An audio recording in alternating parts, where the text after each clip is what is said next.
How many of you guys are first timers to Thursday Gathering? Nice. That's what I love about this event. It's like so many years still, you have a lot of, fresh out of the. Nice. Are you the first timer too? Second time. Second time, nice. A lot of legacy. How many of you have ever been at Expat events? Nice. So let me just start a little bit. By the way, this is my secret weapon from the back. If by the end you guess where he's coming from, then I will give you it's a special prize for that. 10 years ago, when you will go out, you will see foreigners, and then you will see Polish people. Nowadays, even if you're white and blonde, still people first speak English to you, then try to make sure that you're Polish. I love that. But still, there's a little bit of more to where we have to go. My last event was about Egypt. And then 99% of the audience, when they heard that Egyptians don't identify as Arabs, they were just literally had a big question, right? So you just learn a little bit something more than just what you see in the stereotype. And I'm so happy that we have this event about France, because France is just all about a stereotype. And really what is underneath is just a whole different stereotype that we hopefully will get something out of that. Any francophones here? Any? 3, 4. Anybody else? Just don't be shy. Nice. So that's another very interesting things that we talk, right? So it is an event all about us.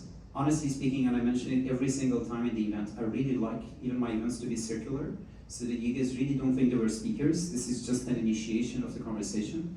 So another thing that I also really like are people who are sitting in the back, because they like to introduce themselves, they like to talk. That's why I usually start with them. I know, that's why you're shaking your head. So I would very quickly try to say something about yourself so that we will have a dialogue more. And because there's a lot of you, so try to make it very short and quick so that we will be able to just make it a little bit more interesting. I will start with the gentleman in the left that I have no idea what his name is. Sebastian. Yes. Very quick.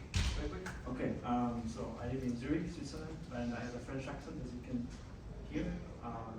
Yeah, I had a chance to work with this guy. I had a company also based in Zurich and also in Warsaw.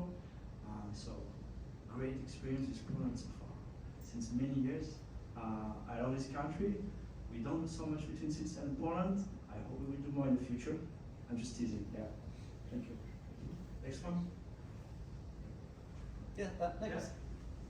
My name is Victor, and I'm from the US, and I just moved to Poland. I work in finance, and I also have a tech startup out in the US that I'm looking to launch in Warsaw. Great. Hi, I'm Gabriel from Warsaw, here for the first time. Looking to meet new interesting people. Do you want to say what you do? I'm a programmer. Nice. Just to be clear, guys, this is not an interview for a job, right? We just want to get to know you. So if you're, of course, I mean, she is hiring, by the way. I mean, I met a lot of people that they are recruiters, but she's next level, you know? Yeah. I'm a recruiter and my name is Solène. That's how it works. You're very professional in that. But outside of that, if you're a painter or if you like blue, just identify with what you are, right? We just want to have a dialogue here. So don't be professional. Like, I'm from Warsaw and I'm a 19-year-old, you know, like, and I know how to play Windows, you know. Just you know, make it relax. I would describe myself as hitchhiker. Awesome. Hi, my name is Andres Asmus. I was born in Colombia and I've been living in France, Switzerland, and Canada. I'm right now at Station F in Paris, and I came here to Poland because I believe there's stereotypes, and I'm now here for the cheap talent, so I'm looking for talent. Amazing. I mean, take the word cheap out, then the rest is going to be fun. Hello, my name is Róża. Actually, I'm from Poland, but I teach Polish to foreigners, and I'm really curious about cross-cultural psychology. And I'm here because I lived in US and in India, and I'm really curious about expats' experience in Poland. Thank you. Hello, my name is Anna. I live in Warsaw and I come from Poland. I work in income social incubators and accelerators for social enterprises. And I actually lived in France for some time. Where did you live? In Strasbourg. Strasbourg. Yes, and then I lived in Belgium, which is kind of similar. That is not France. But they're all just good. That's it. Oh, we will talk about it. Thank you. Just heat it up. Thank you.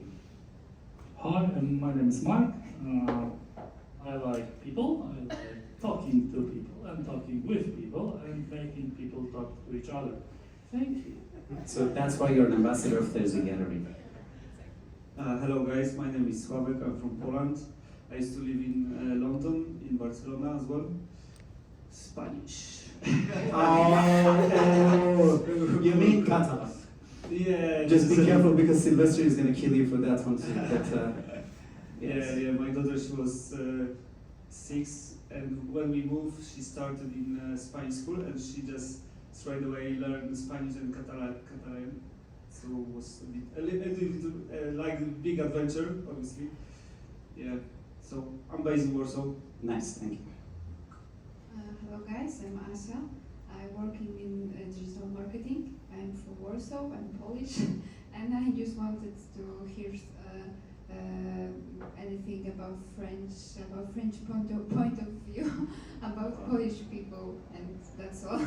Perfect. Hi all, I'm Magda. I'm working for a fintech in Singapore and the Philippines, and I came here because we work with quite a lot of French people. We have an office in Toronto, and lots of people there come from France. And yes, I came to learn a little bit more about the French culture and approach. Thank you. Hi, I'm Francesco. I'm from Italy. I'm living in Warsaw from 3 years and a half, and I love this city and this country. And I'm working with online marketing, mainly with my YouTube channel. Nice. Hello, my name is Elia. I have been living in Warsaw for several months. I work as an executive assistant and a project manager, and I study computer science here in Warsaw. You like music? I do. I love music. We've met through music. So. My name is Kevin. I'm from the U.S. I moved to Warsaw in January from New York. Currently based in Warsaw, working in communications for a nonprofit helping Ukrainian refugees. Nice. So, Gentleman in the back, what is your name? Sorry, I forgot your name. No, you, yes, exactly. Sorry, the other guy from the US in the back, what is your name? Victor. Where are you from in the US? From Jersey. Jersey. You see, that's the issue with Jersey and New York, right? He's from the US, you're from New York. I love that kind of stuff, right? Like he's French, she's French, and then the other person is Parisian. Like, see, it's like I'm from the US and I'm from New York. You know, good job.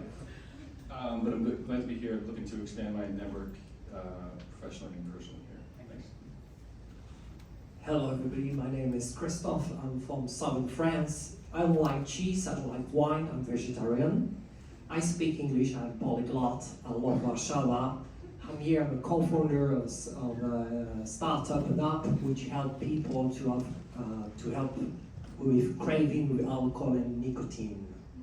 Because the world is changing now. Thank you. Perfect.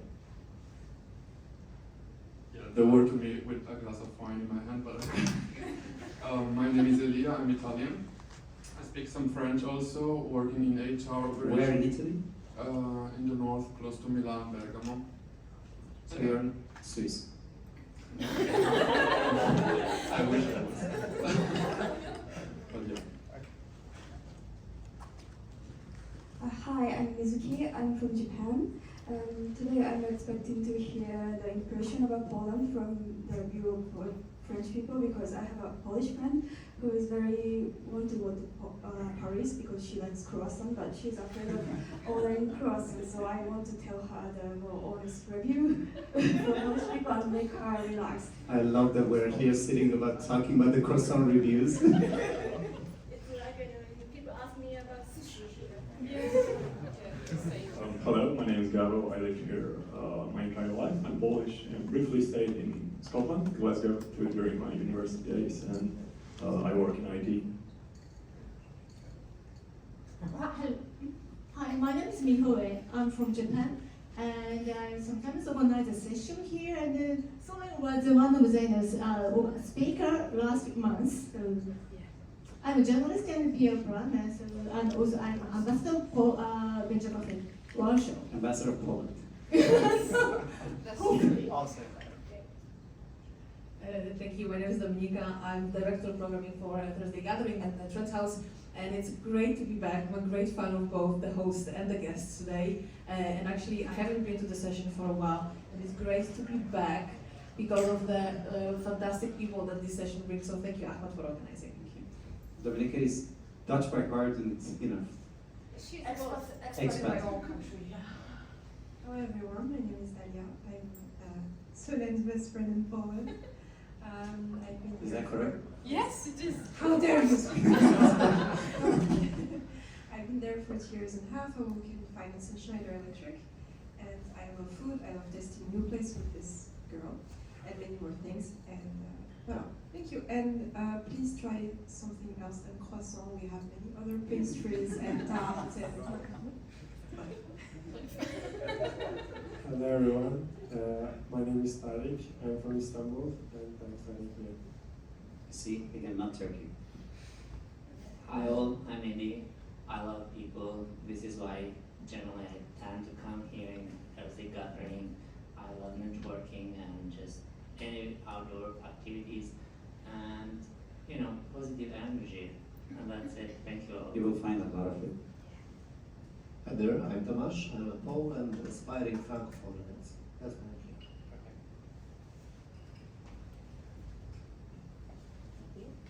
Hi, I'm Aisling. You can call me Aish. I work for CAC, and I'm also, I guess, a Venture Cafe ambassador, but we're kind of part of the same family. I'm from I'm from the US, but I have to say that because I'm from Cambridge and everyone assumes it's the wrong Cambridge, so that's why. And It's like the right Cambridge. Exactly. I'm from the perfect Cambridge, and I'm here today because I was also a guest of Ahmad's show here today, and I want to make sure it's Ahmad's show, and I want to make sure that yours is not better than my conversation.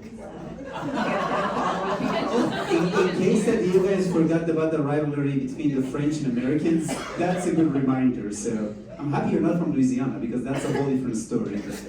I'm here to talk about freedom fries. My name is Silvana. I'm originally born in Belarus, used to study and live and work in the UK, currently working in finance and law. Hello everyone. I will stand to let you see me. So I'm Evgeny. I'm originally also from Belarus, and I just graduated from my master here in Poland, Warsaw School of Economics, and right now I'm trying to find a job. I mean, I have a big opportunity, so maybe way better than the review of croissant. Maybe we can help you with a job, And as much as I love my Ukrainian friends, I really hope that you guys fix your problem because everybody's originally from Belarus. And nobody else is originally from anywhere, but I understand you. I totally understand you, but I'm just saying that I have a lot of sympathy toward that. So, and a lot of the stickers on the card that it's a very interesting things we can talk about. We had a whole event, guys, about Belarus, and that was very interesting. No challenges on the American part of that, but trust me, that was very, very juicy. Last but not the least. Hi, I'm Mary. Right now I'm starting my third year at Bourges University. I'm studying marketing, but I as well love working with people. Ahmad, for example, and in my university right now I'm taking a part in Kuzminski International Society, which is taking care of Erasmus students that come to our university and students council, as well as working as a photographer for the university. Thank you very much. Thank you. I know that there are guys in the back that they didn't introduce themselves, but we have too little time and too many. So, what is the best croissant in the city? Let's tell you. No, that was the best croissant here? That was a joke. No. I just wanted everybody to So, I will give you one tip. If you want any advice about food, you can ask my dear friend Dalia. She's TripAdvisor, but Warsaw edition. So if you are looking for the best croissant or the best anything that you are looking for, Dalia is the girl that you need. Because I'm not eating croissant here, so. No, I mean Not here good and in enough. France as well. I mean, Not I'm not good eating enough. croissants. It's not. I ate one croissant one day. It was very good. There is nothing to do with France is better. No. Croissant here is very good. Maybe we can start with something small and then definitely we dig deep into this whole story. So guys, and also I'm happy that somebody with a very perfect knowledge about the Polish culture is here. So at some point when Poland was partitioned, the Duchy of Warsaw was being governed by French. And because of that, if you speak French and walk around Warsaw, you'd be amazed. So many words like Joli Bourges. Yes. How many of you think Joli Bourges is Polish? What does Joli Bourges mean? Joli Bourges, I guess. So it's like beautiful side, something like this. So many places in Warsaw, they have French words associated to that. And you would be amazed by just knowing literally like all of those tiny things that they are happening around, that they are all just coming back from the leftovers of the Duchy of Some Warsaw. words as well. Yeah. There is a lot of words that are French. I was so- surprised when I read. Let's just talk about the difficulties, similarities, and contradictions, right? So I genuinely think even if for 4 hours we would be there, like I still, when I talk to Sylvester, I don't know if he's Catalan or if he's Swiss or he's French, you know? It's like, that's for me, it's that beauty of French culture, right? We had a chat with my friend who is born and raised in Algeria, but he is French, you know, because especially also another thing in French is that you can get citizenship by marriage or by birth. Yes. And in so many other countries, it's not like that. And then it was like, oh, you were born in Algeria. How are you French, right? Yeah. So Anyone can be French, basically. oh no, I mean, yeah. As I much think as so. yeah. We have so much diversity. And I agree. Yeah, like, And now we talk about diversity too. But let's start with you. Tell me a little bit about yourself, and then we talk about your beautiful country. yeah. I didn't say Paris. I said your beautiful country. Yeah, okay. So, so my name is Soden. I'm from a very small city in the middle of France named Bourges. So it's like 2 hours from Paris for you to see where is it, because even people from France don't know Bourges. So anyway, yeah, I grew up being passionate about languages. So I learned Japanese when I was 14 years old, and I did all of my studies according to Japan, so I went there and I lived there, and yeah, well, basically, I just understood very quickly that I didn't want to stay in France and go outside and learn like other people and other country and other culture and everything. So yeah, I moved to Japan, then it wasn't enough, so I was like, I will do an internship somewhere else, and I had this opportunity in Poland, so I came here 1.5 years in Warsaw. There is this funny story that I like to tell about the fact that I didn't choose Poland, but Poland chose me. It wasn't planned at all. It just came, and I was like, yeah. So I just went, and it was a big culture shock. Funny to say that one of my colleagues, French one, of course, once told me, yeah, there is no such a big difference in culture between French and Polish people. It's basically the same. And I was like, oh yeah, I can tell that you never lived here. Yeah, there is a big difference in a good way, I think. I love being here. I love learning from people here. My Polish level is still very, very bad, but I guess I will get there one day. We're working on that one. We are working on it. Yeah, not as much as I would like, but anyway. So yeah, what else about me? I think it's pretty it. I'm just so curious about the entire world, and I also have this passion of just. You want to ask a question? You already have a question. What? Do you feel more French or more Japanese? Oh, I no. So just I don't in case feel you didn't hear that, do you Japanese. feel more French or Japanese? I don't. That's a good question, but I don't feel Japanese. That's funny because I don't feel Japanese. I don't feel French either. I just don't. Like, I don't know. Like when I'm going back to France, I just feel so weird. Like I feel like I don't belong. Like I don't know. It's weird. Like I feel like I'm not aligned with other people. It's called the immigration syndrome. Everywhere else. No, I mean we will get to this point, but there's so many things that I don't like about France, and I feel like there is this big image about this country that it's so beautiful and so amazing, and everyone wants to be there and live there, but there is so many drawbacks, like there is so many things that people don't talk about, and it's not that right of a country, like there is like so many things that is not right, and yeah, I just want people to understand that it's not all about eating croissant and vin blanc and just enjoy life, like. What a good croissant is. Yeah, but you have super good Portuguese as well. Yeah, we literally started with a joke about this, how to pronounce Pierogi, because like one of the things that I like is, especially in France, a lot of the stuff are all about pronunciation. Yeah. Like if I can say something, and I'm not gonna go too far, like I was in Paris, I was in the toilet, and now imagine like I just saw that somebody with a Sharpie is correcting something in the toilet's wall because the grammar was wrong. I was just like, how dedicated you have to be that you're in the toilet. You take a Sharpie, you don't write a bad word or something, but you grammatically correct what is written on the wall, right? Like, this is so much about the French culture. Let's just talk about two different things, about the reform in the language, because that's also a very interesting thing for people who think that Polish is hard. Like, French was so hard that French government had to change the language so that French people could speak French.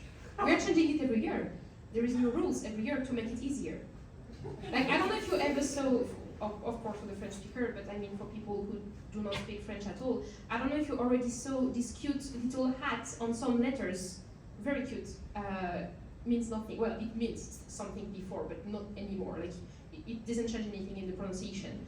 I think it was like 4 years ago they decided to just not using it anymore. Like you can use it, you cannot. It's up to you basically. It will not count as a mistake because it's too difficult for people now to understand where you have to put this cute hat.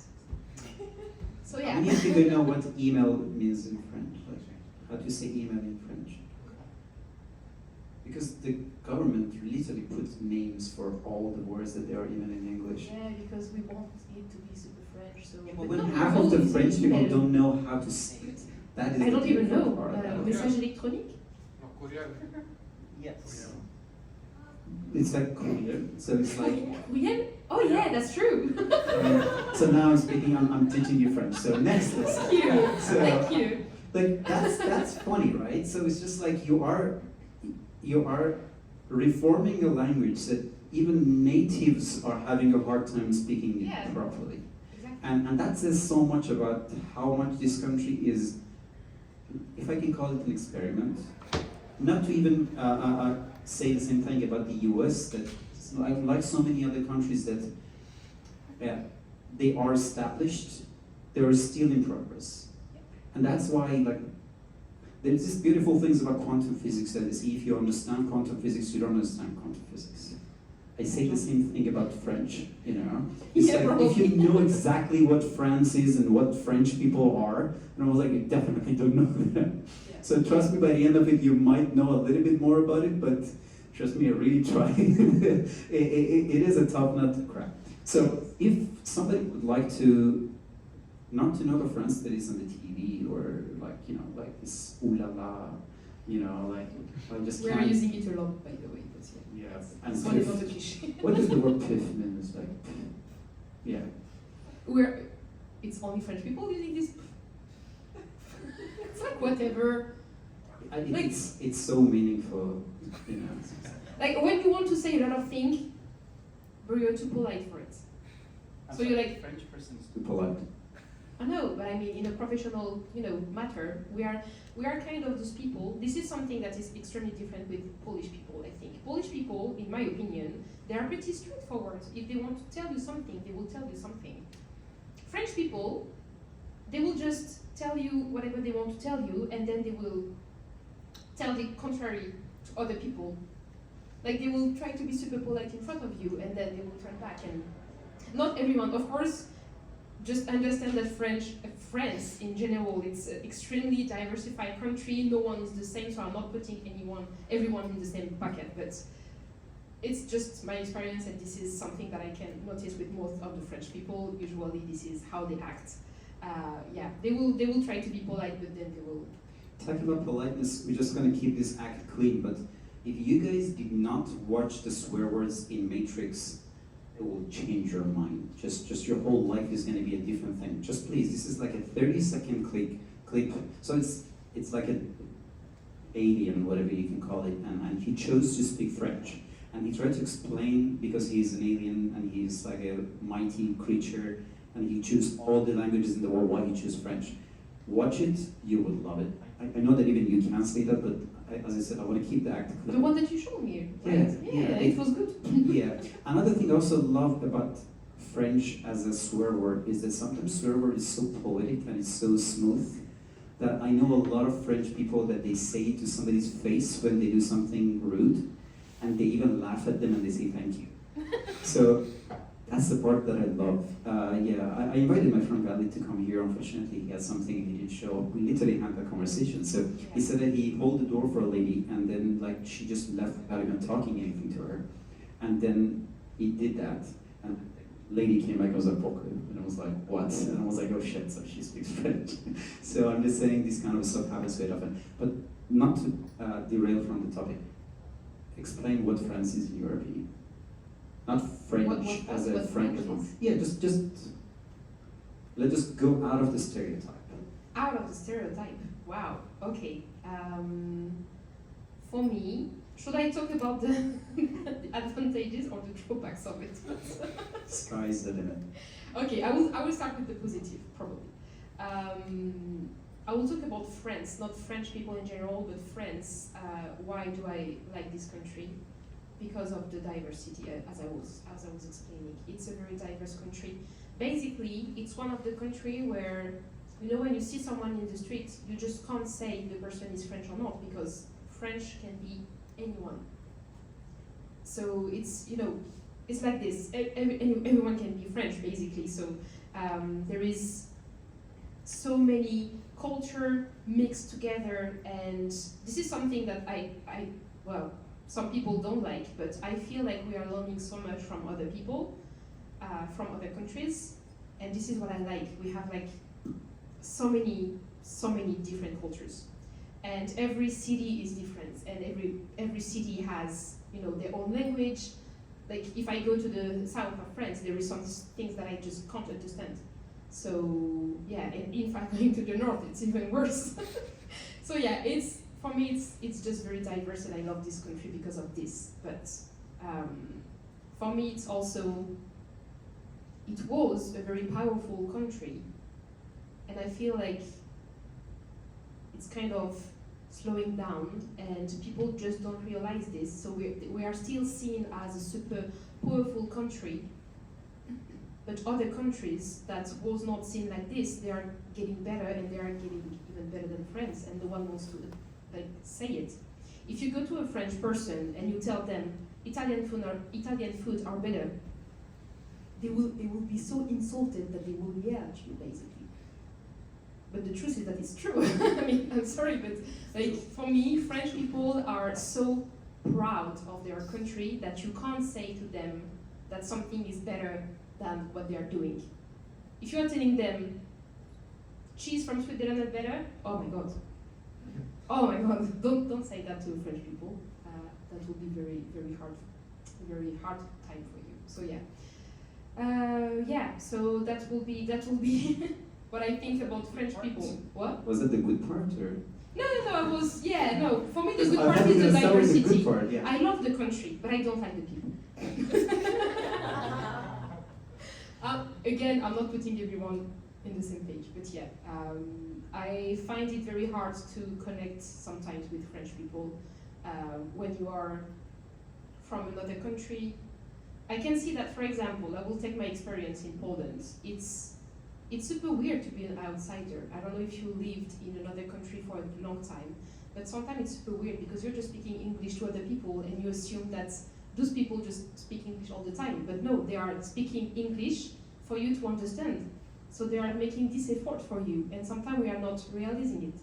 And when you go to France, I sometimes had some, you know, foreigners friends that were coming with me, and of course I was speaking English because for me it's normal because I'm doing it all the time in Poland. But for French people, they just don't want to do the effort sometimes, so they are just speaking French between each other, and they don't, you know, put the effort to talk another language. And in Poland, it's amazing how, like, every time I'm going to a group, I'm feeling so incorporate with those people. And I feel that this is something that is missing in France. I feel like I'm giving such a bad image about my country, but... But you know what is the beautiful thing about country branding? No matter what you say, for honeymoon, 90% of these guys are gonna go to Paris. Yeah. It's just like, I don't care what you say. I don't care about the garbage, I don't care about the other things, I don't care about the riot. Romance is Paris. I like the riot though. I mean, what is France without a riot? Nothing. Yeah, I mean, let's just go somewhere else and then we can come back to the same conversation. Yeah. Define a francophone and French. So who is a French person and who is a francophone? Depends. Are we in France? Like, is this someone speaking French in France, or? Because if I'm from Brussels, I am a francophone. But how dare you, right? Okay, it's yeah, just no, like, so for French people, no, you're not French. Like, there is this kind of war between French-speaking countries, and it's like, as I just told you before, French people are very proud of their country. So if you say that something is better in Belgium, they will tell you no. We are French, from France, which is the right country, you're just an imitation. This is what they will say. Basically, while it's not even true, because there is so many things that are better. I'm sorry, but like, I was surprised about this. In Poland, it's written everywhere that French fries are from Belgium, which is true. Everywhere else, you will see French fries, which is not true. French fries are not from France, they are from Belgium. sorry, just to be clear, you're saying that dicing potatoes and Yeah. just putting them in oil was This is from invented in Belgium. Yeah, So basically. before, like, Irish people were just boiling them. We had this conversation, but I think like all of the food in the world, they don't really come from the place that they are from. Croissant is not from France. I hope you all know that. It's from Vienna. What about Macron? What about Macaron? Macron? Yeah, Macron is our president. It's different. Yeah, I mean, are they different? I mean, one of them is sweeter than the other. Macaron, yeah, Macron. Like, I mean, there is so many things that we think are from one country, but they are not. Italian also. Yeah, there's even Luxembourg, the thing that you showed me, like I didn't even know. Like, I mean, there is like thing that we are just assuming this is from this country and this country, which is great. It's okay, like we have specialties, that's fine. But I mean, one thing that French people like to do is to steal these specialties from other country, and they love to say that, hey, this is from our country. For example, raclette, which is... You mean other countries too? Yeah, but I was talking about the other things, about taking them, but yeah. Raclette, for example, this is a cheese meal that we all love. And if you ask French people, they will probably tell you that this is a French meal, which is not the case. It's from Switzerland. So, yeah, that's... You agree? Raclette is Swiss or is French? It's a hard discussion. Is the harder to trust me, we can have a harder question coming I up. like them both. I said for me, it's the in between France and Switzerland, this region with the mountains, right? So they cross the So it's like Chamonix. Yeah, exactly.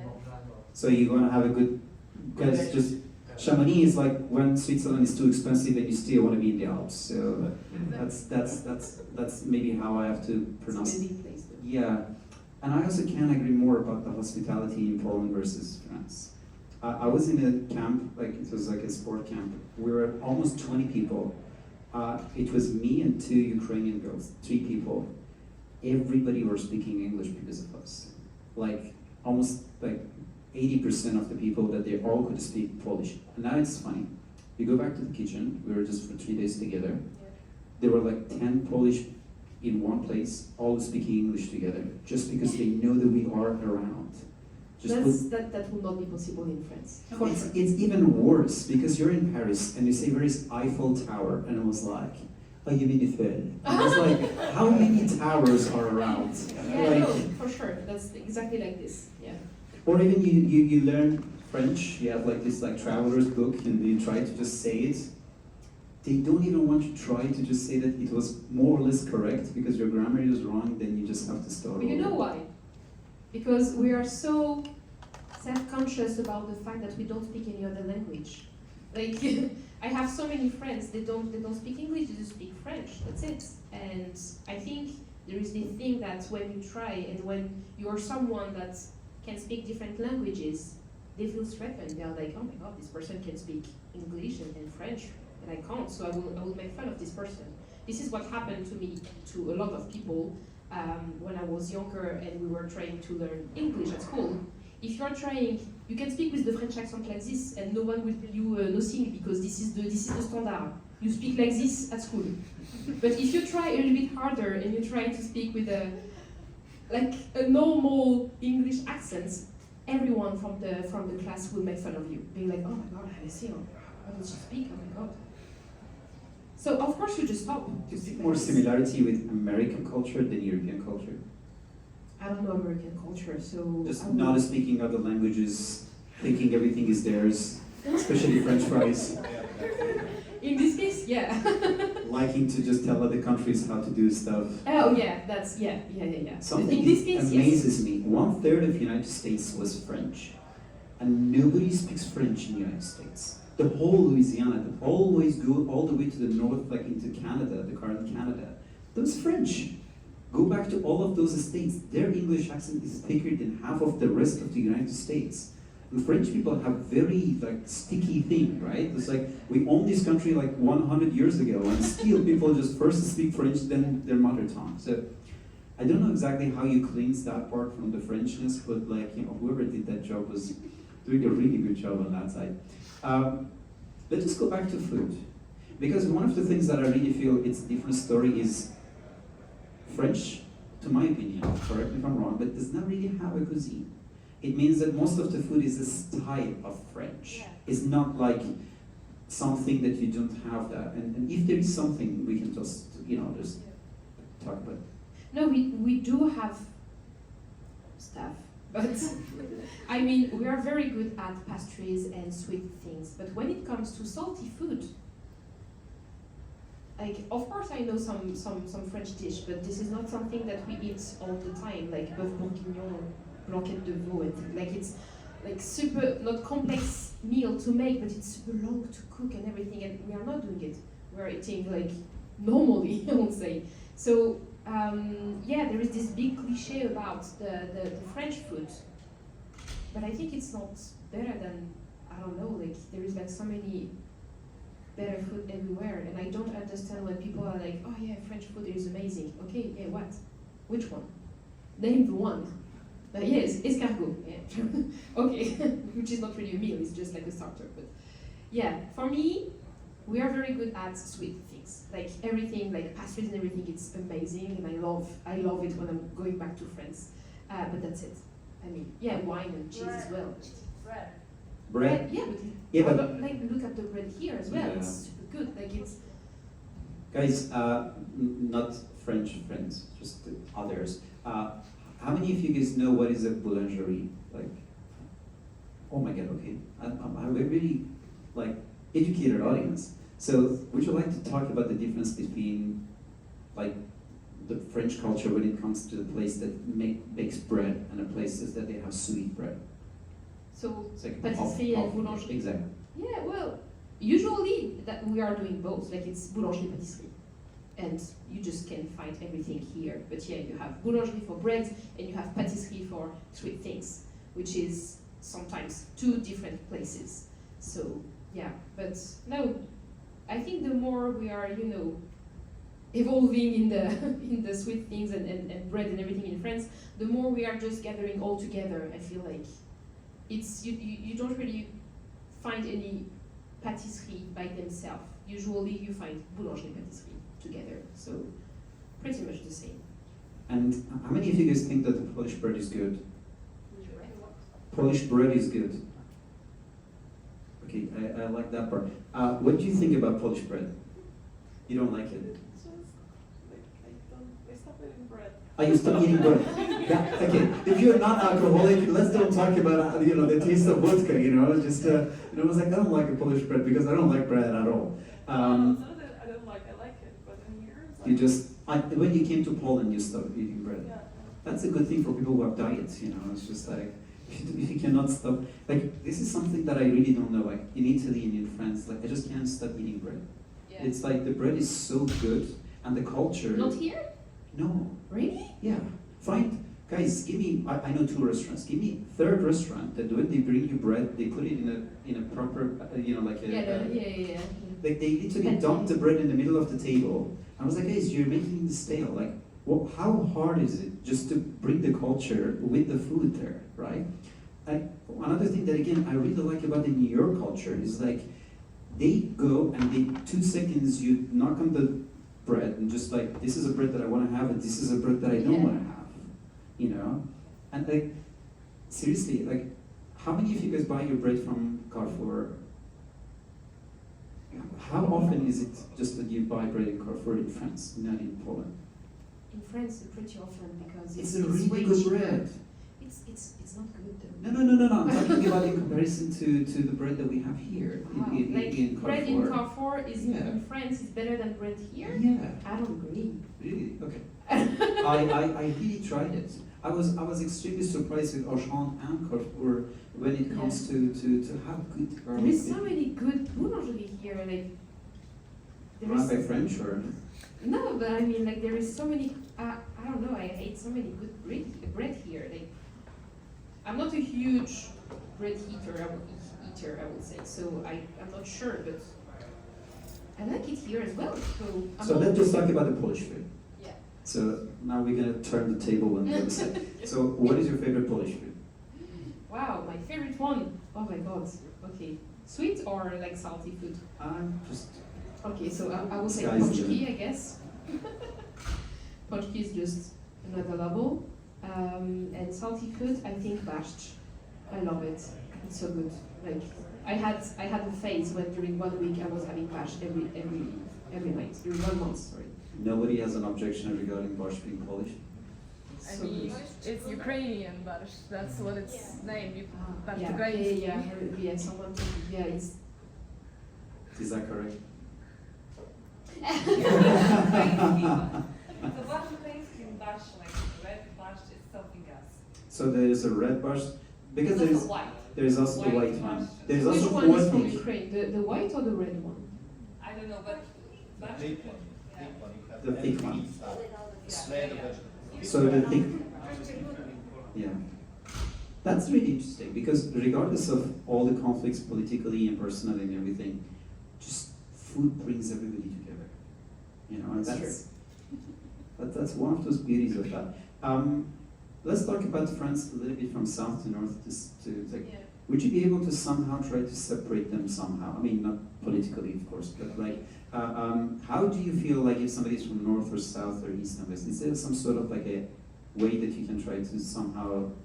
First, the accent, for sure. You can tell right away if someone is from north or south. A little bit less when it's from east. Oh, yeah, east. If you go to Strasbourg, you know as well that the person is from this northeast region. First the accent, for sure. We have like so many different accents. Sometimes we don't understand each other. That's very funny. But yeah, accent first. And I don't know. I think it could be also just the culture and how you approach people, I think. Because I'm right from the middle, so it's very difficult for me to be like, judge from south to north. But like, I guess someone from the south of France will be able to kind of judge if the person is from which kind of north, because it's so far away and even the culture is like so different.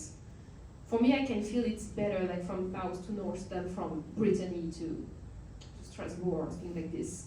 Let's not talk about Brittany.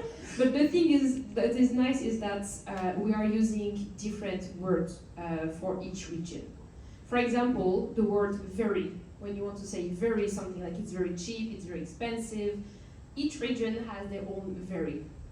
So I will not tell you all of them, but people from Lyon, people from Paris, people from the north, people from the south, they will not use the same word. And then you can say if the person is from this or this city. For those that we do not know, like Brittany is like the Catalan of France more than anywhere. Like they have their own language, they have their own flag, they have their own culture. And for those that you think that there's a similarity, the Great Britain came from Britain. So they came to Britain and then they find the bigger Britain. So they have a lot of strong feelings towards who they are, and as much as please don't ever say that I'm Barcelona, so I stayed in Spain. Also, if you stay in Britain, they make sure that you understand that you are not in France, you are in Britain. Yes. So, you have a question? I have a question. What about like overseas territories, for example, former colonies? Is a language barrier a major difference? You can be a little bit more comfortable and say colonies than former colonies, but... Yes. Well, they have, some of them have their own, well, accent for sure, but they also have their own language as well. But they do speak French, of course. So all the people that I met from Réunion or Martinique, things like this, I didn't feel, of course you can tell that the person is from overseas, but there is no barrier in terms of language. We can understand each other pretty much. There is just the accent, of course, but it's very different. Unless you're Canadian. I Talking love about it. former colonies. I love their accents. That's the best Yeah, accent. that's No, you can finish first and then I'll... No, I was just saying that I love the Canadian accent. It's good. Do you recognize Canada as a country first? I mean, I've never been there, so I can't. It's a conspiracy theory. The world stops at the top of New York. Then after that, this is just a flat earther, you know, like there is no extension. But ask your question, sorry. I don't have many friends from France, but the ones who I do know who are here, they often comment about how different it is to be a woman in Poland versus a woman in France. And I also, as someone from the US, I experience a completely different sense of safety when I'm here. And I'm wondering if you could talk about your experience being a woman in Poland for people who might be afraid as a woman to travel, or if they're looking for something different, like how's it been? Yeah, no, If you don't mind, I just want to repeat that because it was a little bit. So the differences between being a woman in France versus being in Poland and other places. Yeah, no, Is that right? It was a shock for me when I arrived to see how it is, even like the relation between men and women here, it's so different. Like, one thing first, which is not really about this, but that was a shock for me. We are every time saying that French people, they are so gentlemen and everything, and since I'm in Poland, like everyone is holding the door, like it's the standard. In France it's not, like they just pass. And I tried multiple times to hold the door for men, being like, I can do it as well, like we can, you know, it can be like a teamwork. They refuse every time. They're like, no, you pass. Let me hold the door for you. That's that. But about the condition, yes, I feel like it's extremely different because it's different in the way we are raised. And like in France, we are told since young age, in our generation at least, that you must be independent and you don't need anyone and you sure don't need a man and you can do everything by yourself, which is also the case in Poland. But there is this relationship between men and women. I feel like women are even more powerful in this country because there is kind of a, I don't know how to explain, but there is kind of a rarity atmosphere around women and everyone are respecting them so much. Like, it's another level. For me, like when I saw how men are treating women here in Poland, I was shocked because I really could feel the respect that the men had for women. In France, it's not, I will not say it's not the case because it depends on the person again, but you don't feel the same, like, you don't feel there is this huge respect and it's really not the same. I was shocked. I feel like women here, they are more powerful and they are, I don't know, like treating their femininity in a higher level. In France, we are not really doing this anymore, I would say. We are more into, I don't know. Not bring their femininity in a higher level. I mean, I always felt French women are... I don't feel like it. Okay. I really feel like Polish lady are, it's something else. Guys, help me, because I think some of you know that I'm not Polish. But isn't that somehow about the upbringing? Because especially if you not look at this generation, but the previous generation, yeah, it was even common that even if you meet a lady, a girl for the first time, you will kiss their hand. I mean, Yeah. like, if that is not the highest level of respect, then like what is? Like, it's not even a form of endearment. Like, you don't even know that person, but because that's a lady is raising her hand, like, you don't even shake it, you kiss it. I mean, that's like king's level, right? It's just like you kiss the ring. You just. I was very surprised with it, and that's so common. So even people that I know that they're not even that old, still because they again either grown in a little bit of a more traditional family, they still do that, and it's normal for Poles that they understand that that is a Polish tradition. No, I never see it in Poland though, but yeah, this is clearly something that is not happening in France at all. Like, not at all. I feel like there is a huge gap about this. Question? Hi, bonjour. What's the word for very in Lyon, s'il vous plaît? Cher. C'est un exemple. C'est cherbeau, c'est cherbeau, c'est cher, c'est cher méchant. Yeah, for example. Yeah, you open up a Pandora's box. You said bonjour. I love that. Something that kills me in Poland is dzień dobry. I was like, guys, when does the dzień dobry stop? Like, it's not gin anymore. Like, it's literally midnight. And then you're in France, 2 minutes before the noon and 2 minutes after the noon. It's not bonjour. And they make sure that that will be the last time you say that. So, do you want to talk about time in France? Yeah, no, sometimes it's really like passive-aggressive when you go to Carrefour or thing like this. You arrive at the cashier and you're like, bonjour, and they're like, bonsoir.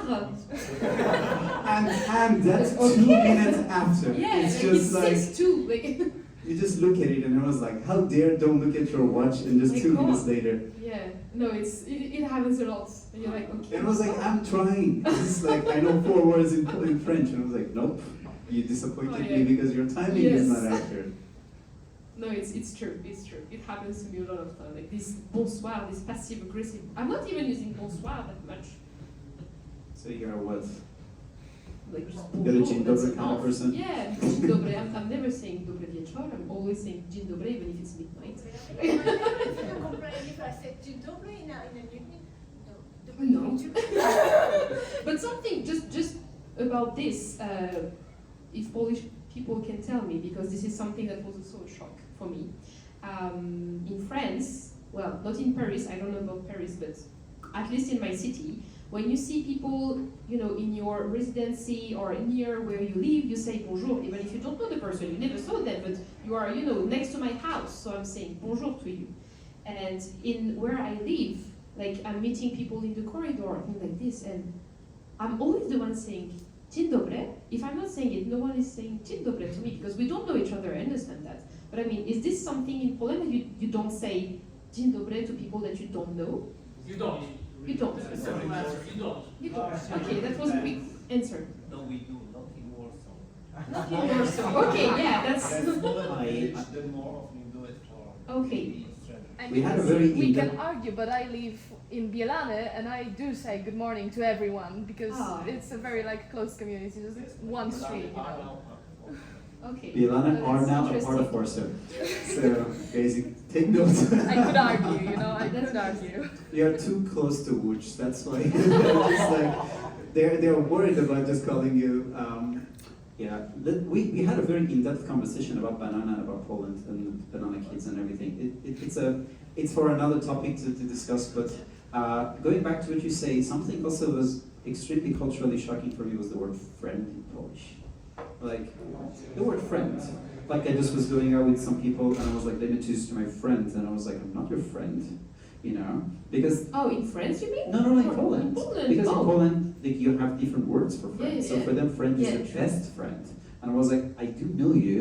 And I was like, I'm not colleague. Like, for me, colleague is a person that I work with. So this literal translation sometimes like really put people off. You know, I was like, that's not what I meant. But this, we lose yourself in translation with that. Yeah. But maybe being friend in French, even literally speaking, is a little bit less heavy than maybe the Polish part. Yeah, like it's not that heavy. Like you just say to like even someone that you just met, he's my friend. Yeah, I just met my friend. Yeah, it's not. Yeah, it's but not a heavy. how would you say girlfriend versus my friend? Like girlfriends? So we just add like that's funny. For if you want to say that someone is your friend, you will say ami. She is my friend. C'est mon ami. But if you want to say to someone that she's your girlfriend, you just add the small. She's my small friend, which is c'est ma petite amie, and that means that you are dating. So yeah, if you say she's my small friend, means that it's. And now, bear in mind that you just understand a bit of French, and you just understand that this is my friend and this is small. And I was like, okay, so you're not together for sure. And I was like, no, I just told you this is my girlfriend. You know, it's just it says a lot. And this is maybe even a bit of Slavic, what I mentioned about the friends and the friend zones and everything. And then you go back to the French culture. You feel like even girlfriend is not that close to me. It's just another friend, and that just kind of simplifies a lot of the stuff that brings the culture back into the front. But you have so many ways of saying girlfriends in French. So yeah, I don't know if there is like a difference in the meaning, like if you say petite amie, copine. It's very, for me it's very, light, and it's just your girlfriend. Like it's not like super deep. I don't feel like there is. Yeah, I don't know how it is in English, if girlfriend is like a super heavy word. Oh, it is. I mean, it is. I mean, just especially, I mean, I've never ever encountered another culture, even a Japanese culture, that would be as structured as when a friend is becoming a girlfriend. I mean, we have somebody from Boston that they love traditions. Like, can you just randomly meet a girl and then after 2 days, because you're very close to each other, just call her a girlfriend? Or somebody will call you a girlfriend just because you met like 2 days before? How easy and how fast you will kill them. What? I'm just saying, do you think that casually somebody can just call somebody a girlfriend in English? We're mainly talking about grammar and the culture. From a romantic standpoint, or I mean, you can call someone a girlfriend to be friends. So it's not like we just met like 7 days ago, so that's not how it works. Let me explain it to you, because first you have to go to in how many languages do you have first base and second base? I mean, I don't know, but also I think when you're talking about how you romanticize your relationship, it's going to be different depending on the people who are involved. If it's women not women, I mean, calling people girlfriends, I can't speak to that. It's a whole different culture depending on where you're coming from. You have a. I think that's like more common in Europe. Would you speak a bit louder? I think it's like more common in Europe. It's more common in Europe. I mean, like based on like. Okay, you can share your experience. Like as I mentioned, this is it's everybody's time. So like I lived in London for like a year because I was playing soccer out there, and like not just myself, but like some of my friends as well said the same thing. But in America, it's not like as common. Like you meet someone and you guys have been talking for like a week, and it's like, yeah, that's my girlfriend, and that's my boyfriend. But just like in Europe, it's like more common for people to speak for like a short period and like they assume. So it's a bit more structured in that sense. I would say so. Yeah. Guys, if you have any questions. Yeah. Yes. So I don't know how. Excusez-moi. Excuse-moi. Yeah, sure. I don't know how long you lived in Poland, but I was wondering. So like, how much? How long? 1 year and a half, Okay. like March 2022. Yeah. So it's not like 1 week. What's your experience when it comes to Polish people speaking English? It's amazing. Like, I feel like. Compared to France? Or? Oh yeah, no, we don't speak English in France. The bar is very low.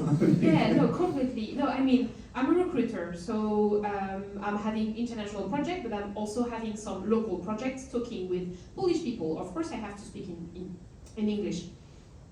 And for sure, when I'm contacting people like managing director, sales director, they speak English most of the time because they have international position. But I have some, lower position as well. For example, some technicians. And we had, this strategy with my Polish colleague. I was like, yeah, if they don't speak English, I will give the contact to you, so you speak to them in Polish. I don't even have to do this. Everyone speaks English. Okay. Like super good one.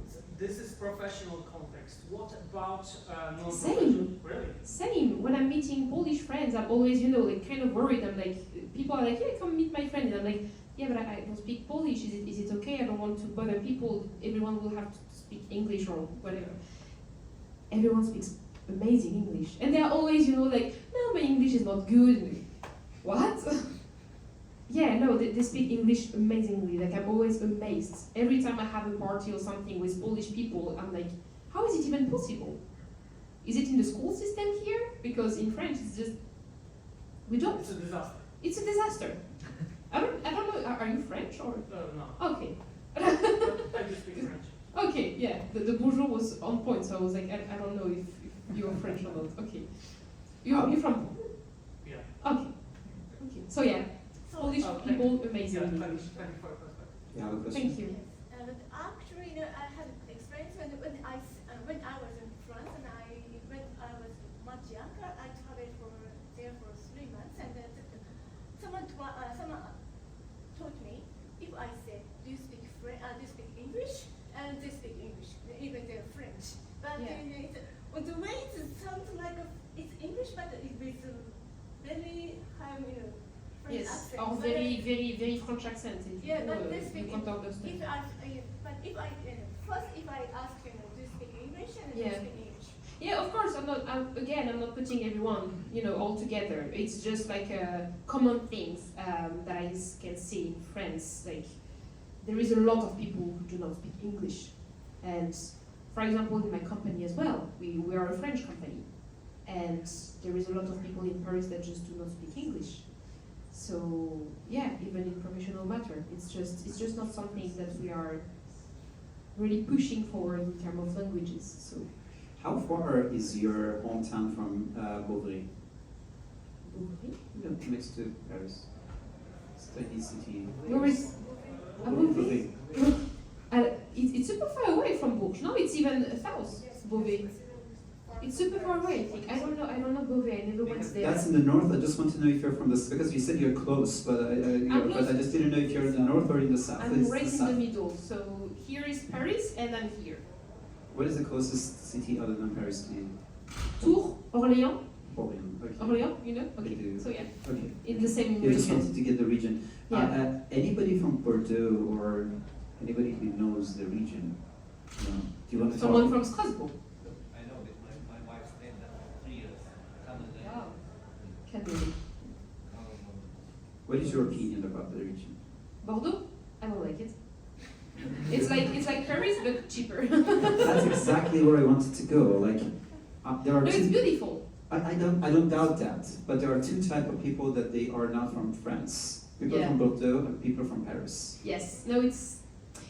I will not say it's bad. I have friends living there, so I'm used to go to Bordeaux. But there is not this part. Like. It's not the same. For me, the best city in France are Strasbourg. I love Strasbourg. It's amazing. It's international. It's beautiful. Even better when it's raining. Amazing. It sounds German, huh? Yeah, it is. Of course, because it was. But yeah, this is why I love it, because it's like it's under so many you like influence. it because it's German? No, I like it because it's different and international. So yeah, this is why. And I love the accent as well. And also Lyon. Lyon is an amazing city, one of the biggest in France, and people are very nice. Well, nicer than other places. Met so many people from Lyon that they say I'm from Paris. What? Because it's 2 hours in the north of Paris. I was like, where are you from? And I was like, Paris. And I was like, where? It's like it's like 2 kilometers in the north. And I was like, anyway. Wow, yeah. okay. Yeah, it's the same in London. It's just like, where are you from? And I was like, I'm from London. And it was like, where? It's like 2.5 kilometers in the northwest. I was like, you mean Scotland? It's just like, but I'm just saying it kind of like makes sense when you're somewhere else. It's just like kind of like short. I mean, in New York, I think even in 2 hours, you stay in New York. I mean, if you don't go to Jersey. But yeah, that's, I don't know, maybe there's, externally they feel if they say from Paris, people like it more. If you say from London, you like it more. Maybe that's why they do the sentiments toward that part of it. I don't know. I feel like if you say that you are from Paris, people usually don't like it. In France, I mean. No, but outside. That's the sentiments I feel like, yeah, it's Well, you have these weird things every time you are telling to people I'm from France. They are all, you know, like, oh my god. But I think, yeah, it's even, like, people assume that if you're from France, you're from Paris. So they are all like, are you from Paris? And if it's the case, they are like, oh my god. So yeah, I think it's even more prestigious to be from Paris because everyone knows Paris. So probably, yeah. But I'm not, so I don't know how it is to say. Well, Yeah. I just want to say, because as a French as well, I really fantasize in Paris. It's true, it's nice if you are a tourist because there are great museums, it's really stimulating intellectually. But reality, it is a tough place to live because, you know, it's a big city like London, like any big city, so nobody talks to you, so everybody has to go there in search of opportunities. But in reality, you become associated with this model and you become depressed. So there is a miss for one side when you take holidays, you go for etc. But if I have to choose, I don't want to be in Paris. So What is your favorite city? I love all the cities, but I think there is a lack of human connection in Paris. No, what is? I'm from Toulouse. Toulouse, nice. It's a really beautiful, but it's very Spanish.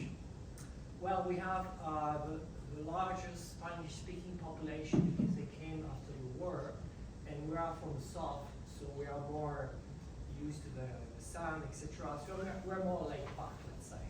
And this is not very, it's a cultural shock of Paris, because Yes. Paris has this chic etiquette, so Do you want to explain what etiquette means to Polish people, or like? I mean, it's everywhere the same, actually. When you go Was that to a cliche? When you go to the capital, you have to behave in a certain manner just to get accepted. And this is what I don't like in Paris. I love Paris, again, for what he offers, but I want to be myself, you see. And I can't, because I have to behave in a certain way, be dressed in a certain way, even for doing business. Like the shawl? But also for doing business, so it's different. They will look, someone will look like that. And I don't like that. Okay. I mean, it's very tough for me that your best friend is here and she's not asking you any questions. Do you have any questions? No, I had one, because we were talking about how it is when you are, you know, saying to people, yeah, I'm from France. Everyone is always like, oh my god, that's amazing. But how people react, because I guess you say I'm from Paris. Yes. Yeah. So how people react when you say I'm from Paris? Of course, I get like positive reaction. Like, oh my god, like. Yeah. Either oh my god or oh really? Yeah. I mean, the way you speak, I would say you're American, but from Paris, but... Yeah, I have a question. Yes. Why have you decided to live in Poland? So yeah, this is what I was saying at the beginning. Okay. No problem. I was just explaining that there is this funny story where I say to people that I didn't choose Poland, but Poland chose me. Like the opportunity came for my internship. It wasn't planned at all, and I had this opportunity and I was like, why not? So I just came and I didn't leave. It was supposed to be 6 months, but I loved it so much here that I just decided to stay longer. So yeah, this is how it happened. Like it wasn't planned at all. I don't know if it's the same for other countries, but in France, we are not talking about Poland at all. No one come to Poland because Even Poland or Varsovie. No, but like we don't talk about this country. Like everyone wants to go to Spain, wants to go even to. There is a lot of people going to Austria or Czech Republic as well. But no one talks about Poland. No one. I mean, I have taken care of Erasmus students that come to our university, and French students are actually a big part of our students. We have like 200 and almost like 30 or 40 are from France. But I also would like to say that they are almost always, like we didn't have a year that this didn't happen, they just come in a circle, then talk in French and just don't do anything with other people from other countries. This is what happens. But also because of this Erasmus, there was I met a lot of French Erasmus. There is a lot of collaboration between France and Poland with Erasmus and a lot of things. So of course there is a lot of French people coming for that. But yeah, the truth is we like to be just together, and this is also what happened with a group that we had at the beginning. It was I was part of this group, and it's a French group, of course. So everyone is just being together, and all of those people, they just have French friends. Well, not all of them, but I mean, usually they have only French friends, and they are not trying, to have Polish people with them, like Polish friends or everything. I remember there was one guy from the group that was having Polish friends, and he was learning the language, and the other French people was like, yeah, he's weird, he's, talking to the local, and he's trying to learn the language, so he's not hanging up with us anymore. That's weird. And I was like, wow. Okay, this is what we do. We come to other countries and we just stay together and we don't learn from others. So it's stupid for me, but yeah, this is another thing with the French people. I mean, it's not going to be a French event if we're not going to talk about cheese, so I will be a little bit cheesy. And Yes. let's stick to Poland first. Yeah. What's your pick? Yeah, I love it. Always. It's so strangely good. It's unbelievable. Like, Especially if you go to the south, like if you really go to the mountains, it's just, I would say, extremely underrated. Is it underrated? I mean, how many gives like that over the French cheese? It's like, I'm just gonna go and get. That's the thing, it's just like, it's so good. It's really good. And I'm not a French person. Like, I brought it to France when I went back to my parents' house. That's what I'm saying. Like, I had this event also about Zimbabwe. And out of all places, there was a German guy who was saying that, don't you have a problem with the Polish racism? And I was like, that says a lot about a German guy who's sitting in Poland talking about racism. But, and then the guy said that, look, I don't know what you're talking about, but I'm living here for a few years and I never had that problem. So when a black guy talks about racism, it's way better than when a white guy talks about it. And when a French person talks about cheese that is good, I think everybody else just say agree with her, because it's very hard to. So, first of all, what is your favorite cheese? I mean, the worst question ever. Okay, I would say. No, it's so hard. You can categorize them with the soft and the hard. So. I would say Fond d'Ambert, which is a blue cheese, very strong one. Fond d'Ambert or Comté. Oh. Yeah. They are not like. How do you put them in the same category? Oh no, Comté is not a blue cheese. I know. I'm just saying, how do you put them in the same category? Okay. No, it's not the same category. I would say like it's two different. Like Fond d'Ambert and Comté. Yeah, that will be, and raclette of course, but it's from Switzerland. But yeah, I think so. And if you don't mind, I'll just ask one more time. And what is the worst cheese? The worst? Like maroilles? Yeah. Those like awful plastic square. Oh no! I'm not talking about like a. Oh my God, my American friend left. So I'm not talking about American cheese. Oh, we have it as well. We are producing it also. Yeah, but there are some cheddar cheese that they are making it good in the US. But I'm talking about the fact that, again, correct my spelling, my pronunciation, but maroilles. Maroilles? Yes. Yeah, would you eat it? Of course. Okay. That's yeah. So guys, in case you don't know, what is a cheese that if you want to open it up, there's a ceremony, right? First, you empty the house, then you just make sure that from the time that it's being opened till the time it's being consumed, the amount of the time is going to be the least amount possible. Yeah. But divine. I don't have a worst cheese. I love all of them, I think. Yeah. So there is no such a thing as the worst cheese. We're going to stop being cheesy. Yes? There is one, this fake one that we put in hamburgers. This one is. Yeah, it's the one the square one. But that's it's, plastic. Yeah. It's like if you talk about like real cheese, not like plastic cheese, there is no worst one. So you wanted to ask. You have a question? Was it about cheese? No. Maybe a bit of topic. A bit of topic question, but do you have a driver's license? Yeah, I do. Are you a police? What is it? I've heard that it takes a year in France to get a driver's license. Is it true? No, you can have it like normally, I guess, but you have the things where you can start driving when you are 17. And then, yes, it's taking 1 year because you have to drive with your parents for a year, just, to be prepared. This is what I did. Yeah, you have to have some exam and you're 17 at this stage, so you have to wait until you're 18 to be like able to drive by your own. So yeah, this is why it's taking 1 year. So I was a bit misinformed, and I was wondering, like, what are you doing for For 1 year. No, you can, if you're over 18, you can just, do it like other countries, I guess. But yeah, we can start at 17, even younger in France, just, to get prepared, and then you have to drive with someone always with you for a year, and at the end you have your driving license, and that's it. Yeah, it's very cool. It was nice. So where's this croissant? Where is the best croissant? I don't know, Dalia, where is the best croissant? Well, I haven't tried a lot. There was one that was good in the bakery very near you. Aromat? No? It's not the best. Okay. I liked it. It was good. So it was good the best croissant in Paris. Ooh. Okay, Paris.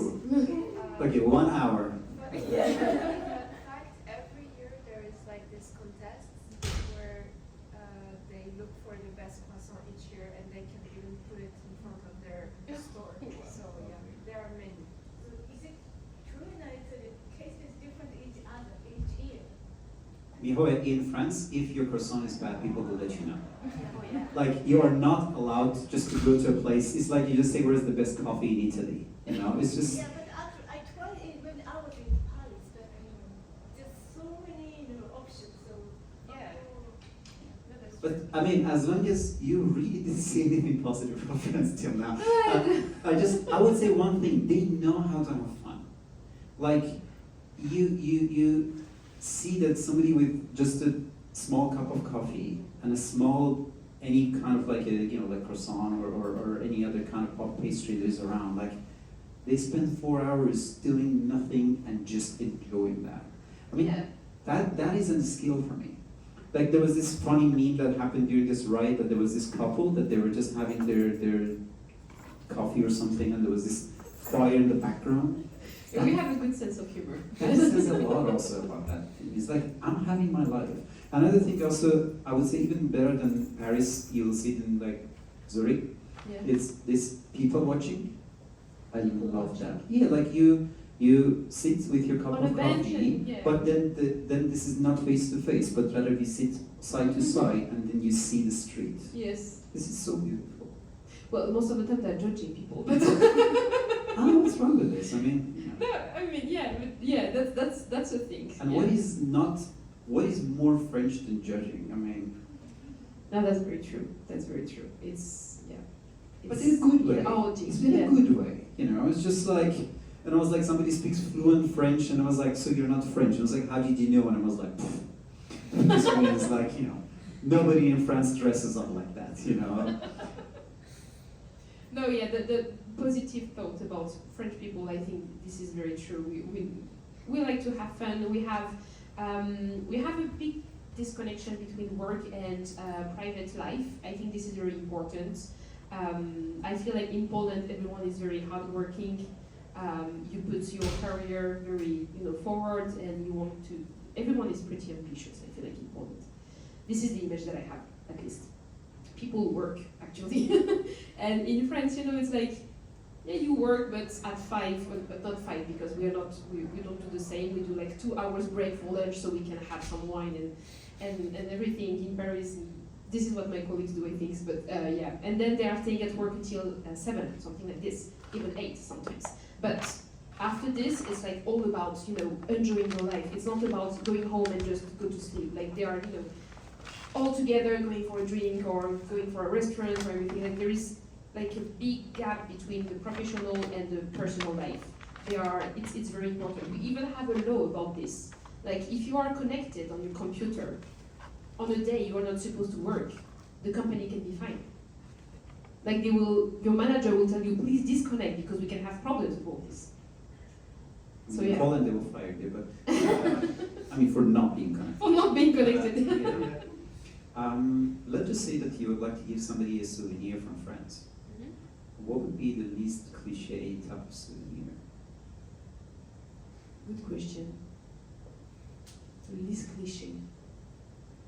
I think you can go for like super specific, like souvenir from the country, not from the countries, from the region. Because each of the region in France, we have like a specialty that we like to produce and makes the economy of this region. I think the best is to bring something from those regions. I don't have like a example right now, but yeah, I think that's something that you can Do you do want to for. talk about the labels and the food in France, because that's very unique. Which one, the ABCD? Yeah. It's very new, by the way. It's like not even 10 years old. It's very new, and it means nothing at the end, because it's all about calorie. Yeah, sorry, I will explain. So in France, we have this label on food to tell you if the food is good or bad for you. So we have A, B, C, D. I think it's E. Yeah. So E is very bad. Like E is bad. A is very nice. But I don't know. Like, for me, It's like the first one is you can have it on a day-to-day basis, and the last one you can only have it like once a month. Yeah, which is stupid because even olive oil, it's a E, like olive oil. I will not drink the whole bottle. I'm using it to cook. It's not a E. No, but it just shows how much people really care about their health. It Yeah. just shows that, okay, I like the product, however, still want to make sure that I digest something. And the quality of the food, I mean, still, nobody Italian here, no? Like, you usually have at least one or two people in the audience from Italy. Because nobody cares about their food more than Greeks and Italians. Yeah. Like, even if you're the poorest person, maybe 60% of your money goes to food. Like, I would not buy that kind of, you know, like my Turkish friend also, that he's also like that. Like, they love that. You drive for 2 kilometers just to get one tomato, and then you come back because that is the type that I want for my recipe. And in Poland, just is little closer or Biedronka, you know. I don't know, not sure. So good. So we talked about a little bit about culture, a little bit of everything, but for people that they would like to come from France to Poland or from Poland to France, right? So let's just make it a bit quick and then try to wrap it up in that way. What would you recommend? Like if a francophone, and I'm sorry to say that because for me, a francophone sometimes is way more important than being French. Yeah. Because then we are having this umbrella part, right? Because if you're Algerian, sometimes even culturally you still feel French. And in that sense, if they would like to come to Poland, what is the first thing that you have to tell them just that they would be able to easier just see themselves as a part of the Polish community? I think the first thing, someone that will come to France, right? The first thing that I will recommend is not to live in only one city, because as I told you, there is like so many different things everywhere. Even me, like there is like so many cities that I don't know and I need to visit. But you need to have a little bit of everything. Don't stay in Paris for 1 year. Like if you want to live in France, I mean, move around. Like there is like so many beautiful places everywhere. Also, again, a negative thought, but if you are from Poland, especially, because I feel extremely safe in Poland, I love it here. I'm not worrying when I'm outside at midnight or anything. If you are from Poland and you are used to this safety, just keep in mind that France is not like this. I can't even tell you how many times I have been followed to my house. I have been arrested in the street. It's a common thing. If you're a lady and if you're a man as well. Yeah, so not everywhere, of course, not every time, but just keep in mind that this is something that can happen and you have to be careful of your stuff with you and everything. So yeah, that would be the first things, and yeah, move around, try to learn French. I know it's super complicated, but I feel like if you really want to live in France, there will be like so many doors that will get open just by speaking French, even if you're just trying, because they would love it for sure. I think it's the same in Poland. Like when you're just saying few words, they are very happy that at least you're trying. So I think it's the same. But yeah, and yeah, I think that the other way around. For French people coming to Poland, stop being with only French people first, and try to learn from the country, because there is so many things. Like it's so different, and there is so many perspectives that you can experience and learn from Poland. Like I was supposed to stay only 6 months, but I stayed longer because I feel like first I don't speak Polish yet, so I was like I need more time, and I don't know, like there is so many things. that you can learn, like how people are interacting together, how you are being treated on a daily basis if you compare to France. Like it's just so different. So yeah. Sorry. Sorry. Yeah. Yeah, go ahead. Speaking about the security in France. Yeah. How would you comment what I heard recently from a Frenchman about living in Nantes? It was like coupe à la gorge. In Nantes? À Nantes? Nantes, c'est ça. Coupe à la gorge. So. I don't know Nantes. I went only once there, so I don't know about the safety level there. But I will not be surprised. There is stuff happening every day in every cities. So I will not be surprised, but I don't know Nantes, unfortunately. So I can't tell you. So let me just also go with this one. Most beautiful place you have ever visited in Poland? Gdańsk. I love Gdańsk. Or where in Gdańsk? Like I'm talking about one specific. Wow, one specific. And please don't say Palace of Culture. No, That's I the think- only way that Poland is not going to be safe for you. You know, it's like I met this French girl and she thought that Joseph Stalin's Palace of Culture is the most. Honestly, I think if I have to pick one place, that will be, it's not Gdańsk, it's Sopot. Like, I don't know how do you call this big bridge. Moro? Moro. With the M. Okay, Moro. Okay, yeah. So we went few weeks before, and there was this sunset, and it was just so calm, and people in like in the city, they are, you know, it's very slow. Like people are just enjoying their life. It's not like, you know, Warsaw and capital in general. Everyone is moving very fast. In Gdańsk, people are just, you know, relaxing and living, and you have this beautiful scene with the sunset, and it's calm, and it's. I think that will be my favorite place. For now, I'm going for a road trip in Poland in a few days, so I will maybe come back with other places. Because even on your way, you pass through this Malbrook Castle and everything. I mean, these places are like not easily just being recognized in the tourist, you know, attractions, but it's super beautiful. Also, just to give you a bit of feedback, because you mentioned Soden and Gdańsk, I have a friend, I think he was almost like 10 years with his girlfriend, and he's from Gdynia, and his girlfriend was from Sopot. They almost were not trying to get married because she didn't want to get married in Gdynia and he didn't want to be in Sopot. So if you tell somebody that I love Gdańsk because Sopot is beautiful, that is the last time they will talk to you, because Gdańsk is Danzig, so that's even worse, because that's like, that's the, if I can call it German, because that's an independent territory, but like, so it's a very, only people who do not know this tri-city call it a tri-city. Because Sopot is Sopot, Gdynia is Gdynia, and also, oh my God, so many tiny places around that, like every single one of them, if you are from there and was like, I like that tiny place, because, you know, like they have their own DNA. What about France? Where is the best place? Can I just ask your best place in Poland? In Poland? Yeah. Sure, I would say Missouri.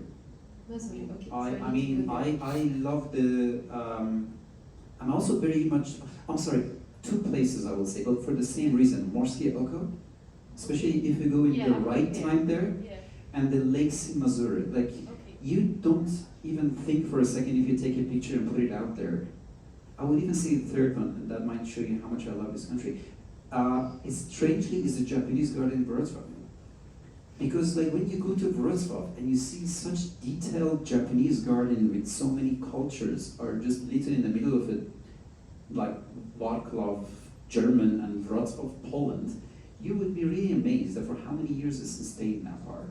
So, but genuinely, like I can talk about these kind of places because I traveled all around the country. I genuinely don't, maybe there are some small cities that I did not visit. Or like, strangely, like you go to Opole, out of all places, and you feel like, yeah, I'm gonna go to a village, and then you all of a sudden feel like, is this the capital or Warsaw is the capital? You know, like when you take a look at the IT infrastructure and everything. So for me, Poland is full of surprises. Yeah. But, And just one other question for people. What is the most underrated place to visit in Poland? What would you recommend? Can I have? The Hell Peninsula. Hell. Hell Peninsula, yeah. Yeah? Where is it? like the most. Hell is where you go to Wrocław, to Gdansk, and then you don't understand that for a few meters or kilometers away, then you're gonna be heaven. Sorry. It's a peninsula in the north of Poland, and it creates a kind of like zatoka. It's a peninsula. How do you say zatoka in English? Bay. Yeah, thank you. It creates a bay, and you can see the peninsula from like the Gdańsk, and you can see the city lights at night from the molo in Jastarnia and Hope, and it's really beautiful. And also for water sports. Right now I have like a group of friends that like went there just to go windsurfing and get drunk. Yeah. Also talking about hell, it's impossible not to talk about the Polish sense of humor. Like there was this 666 bus that was going to have hell. Yeah. I mean, yeah, as much as a lot of people like to talk about Poles and being conservative, like you see like streets made out of like Star Wars characters. You see like 666 bus that goes to hell. It's That's true. We have a good sense. I mean, that's why we have this kind of technique to talk about it, but you still didn't tell me about your favorite place in France. In France, I think it would be. Oh my God, that's so hard. Wait. I'm recalling everything, and I would say. Well, I can't choose because there is like so many beautiful places in the south. Do you want to I went to. three? Sorry, do you want to make it 2 or 3? No, I think I will go for Provence in the south. It's beautiful. I love it. Like if you go at the right season, you have those lavender, places and everywhere. It's just beautiful, and you have like so many different little city like village inside, and it was amazing. Like I think that would be this one. But yeah, I could do a full rank. There is this Saint Michel castle. I never went to Saint Michel. Really? It literally. It's and like, my dad is from Brittany, but. Oh my God. I know. Is that why you live in Poland? Yeah, I ran away. No, Anybody been there before? Is there anywhere more beautiful than there, from your opinion, that you've been? It's literally like Mid-Journey, like you really feel like AI made this. Like, to be honest. You went? Yeah. I mean, I would say emotionally, I went to the place. How many of you guys know the D-Day? I know that you're young, but I mean, if you really go to that area, it's just, I don't know, like, you know what is interesting? Like, a lot of people go to Auschwitz to cry, I don't know, whatever. Like, I mean, when you go there, I mean, the history is there. Like, literally the history is there. Fun fact also, right there, it's Canada. So it's literally like they dedicated that part to Canadians because they supported they defended the France at that time. So they literally, there's literally the Canadian flag and everything, and they resurrected that part.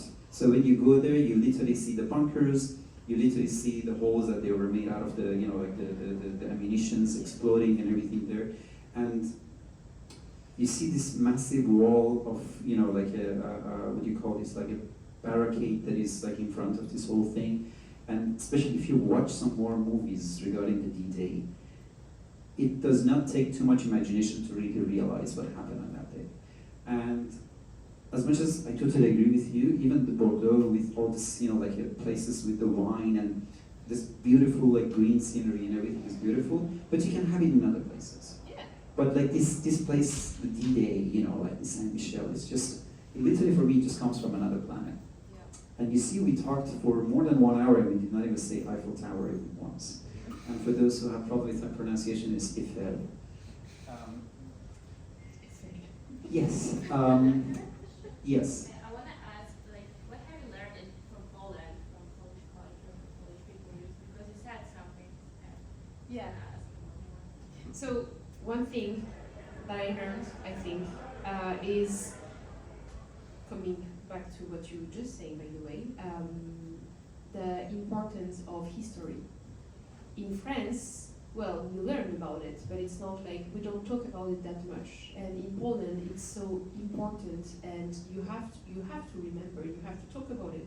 And I feel like people here, they are so invested and they are so knowledgeable about the history. It inspired me a lot. Like, I think there is not one day in Poland with my colleagues and everyone where we don't talk about something historical. Like, I have at least one knowledge per day, and it's so inspiring. That will be one. And something else will be, as I was saying before as well, the way people are interacting together. It's completely different, and I feel such a respect between people that I don't feel in France, basically. And this is something that I kind of learned there.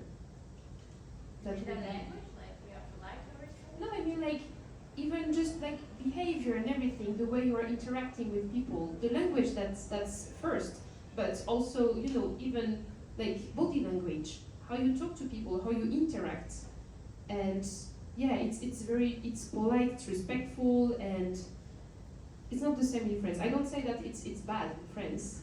It's just different. But I feel like I learned kind of something new by being here.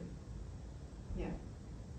I'm sure there is plenty of other things, but for now, this is what comes to my mind right now.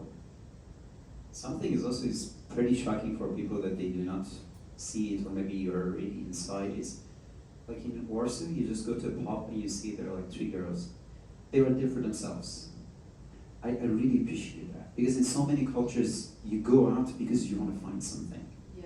But here it's just like, I am really here because I'm here. Yeah. And that's so refreshing, because we can talk about it for hours, but this is kind of like, we're fine with what we are, and maybe that also goes back to this like femininity, and also at the same time self-respect that you see. That is like, I am enough. And I don't know how to express myself, how much I appreciate that kind of stuff, because it just shows you how healthy you are.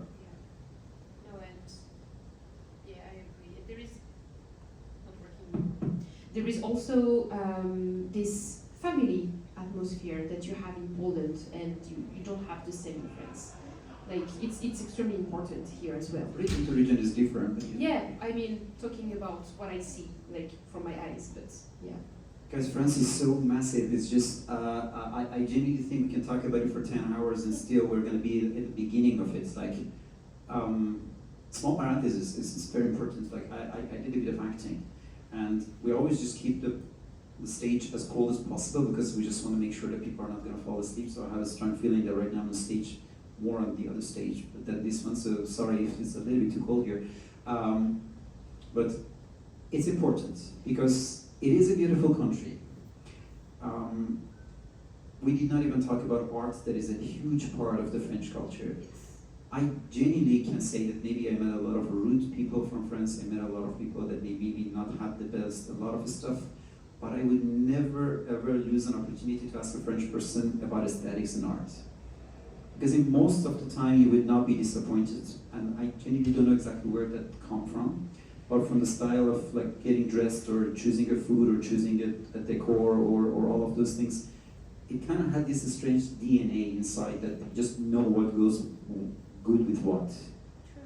Like, you sit down and in 2 minutes they say that with this food goes this dressing, and with this dressing goes with this, drink, without even having formal education or something behind it. So this attention to detail for me might be the most French thing that at least I can observe from an outsider. Yes, I don't know where it comes, to be honest. I mean, there is this thing that That's comes true. from a Slavic language and their ability to think critically in everything. It also goes back to the French grammar and everything. Yeah. Like, French grammar drives you crazy. Like, male parts are female, and then something is just all of a sudden is, and then you just really understand that you have to pay attention to detail as a French. Like, We have no rules in our language, basically. Sometimes you pronounce one letter. rule sometimes for you- not having a rule. Yeah, exactly. But that's yeah. the fun part, right? No, it's just awful. Like, sometimes people are asking me, people learning French, they are like, oh, can you explain to me why do you pronounce this letter and not this one? Like, No, I can't. I really like this building and everything there, because the aesthetics kind of brings you back to, not to kill your creativity, maybe the answer to what you say is like, because France is, they really invest in making their life beautiful, making things around beautiful. Also, there is this very subtle part, because as I said, we can talk 4 more hours. Is city of Paris is inside Paris. Just to be very clear, the same as city of London is inside London. And if you really look at Paris, not the city of Paris, and how delicate this and how detailed this city was being built, it was not built to be a fortress. It was not built to be like a efficient place. It was built for aesthetics. It was built for Beautiful, yeah. and I genuinely think that kind of just goes further, you know.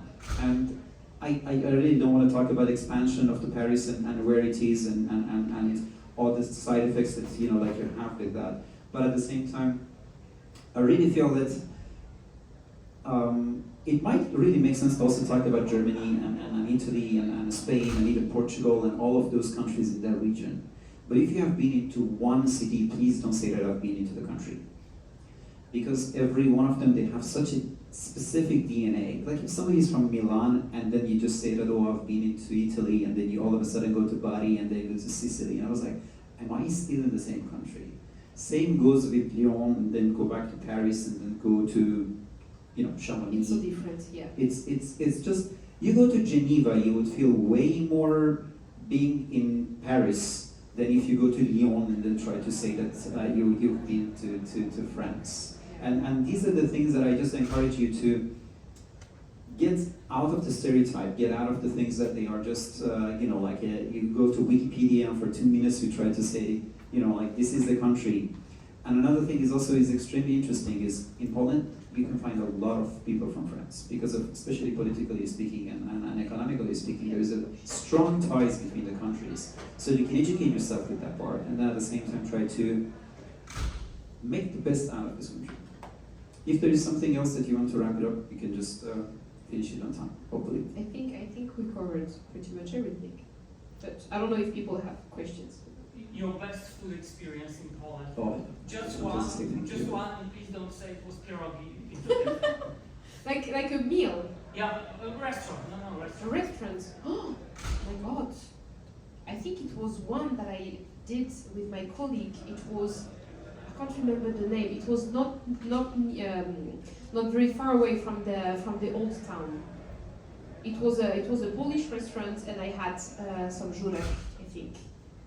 Yeah, and it was extremely good. But unfortunately, I can't remember the name of the restaurant. If you go to Nowe Miasto, I mean, these, especially the Jewish parts, they have perfect shurek on that side. Just to give you Polish food is extremely, like, I love the soup.